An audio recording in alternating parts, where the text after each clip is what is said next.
आइए पढ़ते हैं करवा चौथ की कहानी। बहुत समय पहले की बात है। एक साहूकार के 7 बेटे और उनकी एक बहन करवा थी। सभी सातों भाई अपनी बहन से बहुत प्यार करते थे, यहाँ तक कि वे पहले उसे खाना खिलाते, बाद में स्वयं खाना खाते थे। एक बार उनकी बहन ससुराल में मायके आई हुई थी। शाम को भाई जब अपना व्यापार व्यवसाय बंद कर घर आए तो देखा उनकी बहन बहुत व्याकुल थी।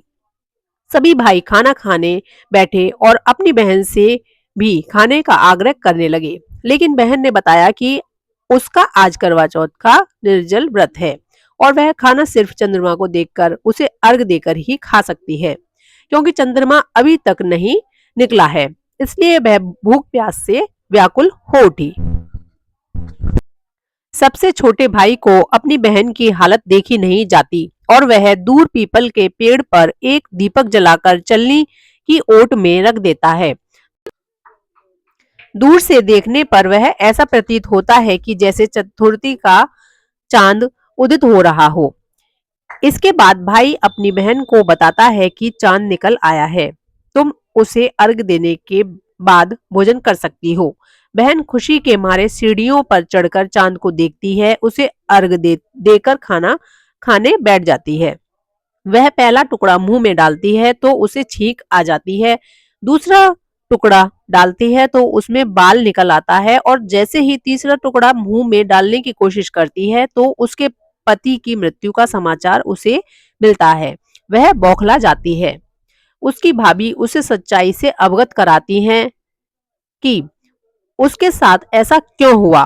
करवा का व्रत गलत तरीके से टूटने के कारण देवता उससे नाराज हो गए हैं और उन्होंने ऐसा किया है। सच्चाई जानने के बाद करवा निश्चय करती है कि वह अपने पति का अंतिम संस्कार नहीं होने देगी और अपने सतीत्व से उन्हें पुनर्जीवन दिलाकर रहेगी। वह पूरे 1 साल तक अपने पति के शव के पास बैठी रहती है, उसकी देखभाल करती है, उसके ऊपर उगने वाली सुई नुमा घास को वह एकत्रित करती जाती है। 1 साल बाद फिर करवा चौथ का दिन आता है। उसकी सभी भाभियां करवा चौथ का व्रत रखती हैं। जब भाभियां उससे आशीर्वाद लेने आती हैं तो वह प्रत्येक भाभी से यम सुई ले लो, पिय सुई दे दो, मुझे भी अपनी जैसी सुहागिन बना दो, ऐसा आग्रह करती हैं। लेकिन हर बार भाभी उसे अगली भाभी से आग्रह करने का कह चली जाती हैं। इस प्रकार जब छठे नंबर की भाभी आती है तो करवा उससे भी यही बात दोहराती है। यह भाभी उसे बताती है कि चूंकि सबसे छोटे भाई की वजह से उसका व्रत टूटा था, तब उसकी पत्नी में ही शक्ति है कि वह तुम्हारे पति को दोबारा जीवित कर सकती है।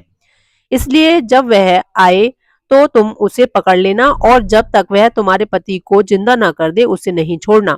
ऐसा कहकर वह चली जाती है।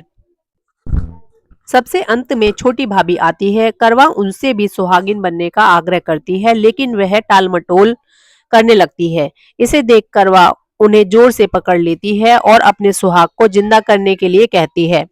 भाभी उससे छुड़ाने के लिए नोचती है, खसोटती है, लेकिन करवा नहीं छोड़ती है। अंत में उसकी तपस्या को देख भाभी पसीज जाती है और अपनी छोटी उंगली को चीरकर उनमें से अमृत उसके पति के मुंह में डाल देती है। करवा का पति तुरंत श्री गणेश कहता हुआ उठ बैठता है। इस प्रकार प्रभु कृपा से उसकी छोटी भाभी के माध्यम से करवा को अपना सुहाग वापस मिल जाता है।